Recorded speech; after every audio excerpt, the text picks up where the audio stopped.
তুমি কি দেখেছো? তুমি কোথায় কোথায় যেতে চাও? তুমি কিভাবে এসেছিলে? তুমি কখন কখন পড়ালেখা করো?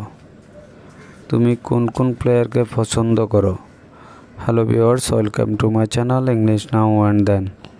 ভিডিওর শুরুতে আমি যে সেন্টেন্সগুলো রিড আউট করেছি এবং এই সেন্টেন্সগুলোর মধ্যে কমন যে ওয়ার্ডগুলো রয়েছে কি কখন কখন কিভাবে কে কোন কোন, এবং এই সেন্টেন্সগুলোকে যদি আমরা ইংলিশে ট্রান্সলেট করতে যাই, প্রথমে আমরা কি তার মানে হোয়াট অল, কিন্তু আমরা জানি যে হোয়াট মানে কি, কিন্তু যদি কি অর্থে ব্যবহার করি তাহলে এখানে আমরা ব্যবহার করব হোয়াট অল, এবং কেকের জন্য হু অল, কখন কখন হোয়েন অল, কিভাবে হাউ অল, কোন হুইসল।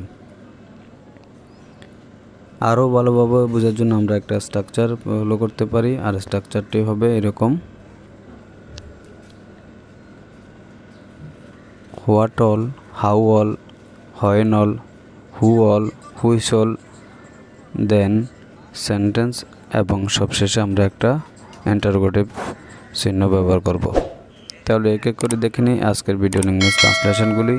তার আগে বলে রাখি, আপনি যদি আমার চ্যানেলে নতুন হয়ে থাকেন তাহলে অবশ্যই চ্যানেলটি সাবস্ক্রাইব করবেন। তাহলে শুরু করা যাক। তুমি কি দেখেছো? What all have you seen? তুমি কোথায় কোথায় যেতে চাও? Where all do you want to go? And next sentence are, তুমি কিভাবে এসেছিলে? How all did you come? তুমি কখন কখন পড়ালেখা করো? When all do you study? And next one is, তুমি কোন প্লেয়ারকে পছন্দ করো? এবং এই সেন্টেন্সটি ইংলিশ ট্রান্সলেট কী হবে তা অবশ্যই কমেন্ট বক্সে লিখে জানাবেন। আজকের ভিডিও পর্যন্ত।